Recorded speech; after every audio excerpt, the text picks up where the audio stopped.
One thing I did want to focus on right here is the technology types. These are user input. When you open this will be blank. It's blank for a reason. We want to give you the flexibility to look at anything you want to look at. So right now, CityX asks for HPS and LED, but if you wanted to look at induction, you would just type induction in this next box, and you could look at that. Or you might want to break it out by arterial and have a whole separate category for arterial high-pressure sodium lights versus roadway versus alley versus pedestrian. You can do that. Any categories you want to create here is fine. What it will do is, if we scroll down now, you'll be able to select them in this. This is a drop box. Anything you type in the box above will appear down here. You're creating the categories that you want to look at. You haven't told it anything else.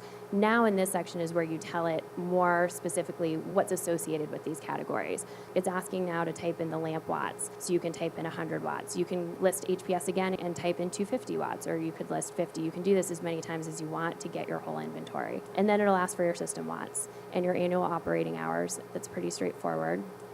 It's going to ask for your fixture cost. It says current fixture cost, but this is the cost of the fixtures, the new and the old, that you're expecting. So these are CityX's expected costs. And this is an interesting one. It gives you the ability to model a change in fixture costs. So again, this is only relevant if you are implementing a project over a period of time.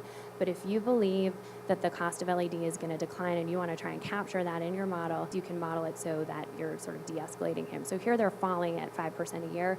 If you don't like that, if your city thinks that's too risky, you can zero it out, and then it's just going to be you're buying them each year that you want to buy them for the same price.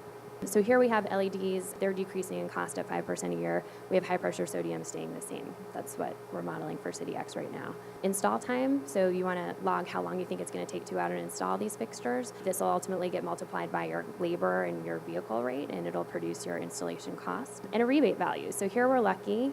CityX will get a rebate for purchasing an LED fixture of $20 per fixture, so we're typing that in here. And so this is where you would capture any rebates that you would get.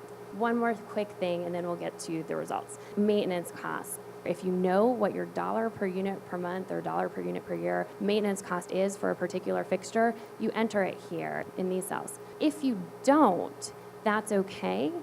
We have a worksheet that can try and help you calculate it. I'm not going to get into it today, but you go over here and you can select maintenance page.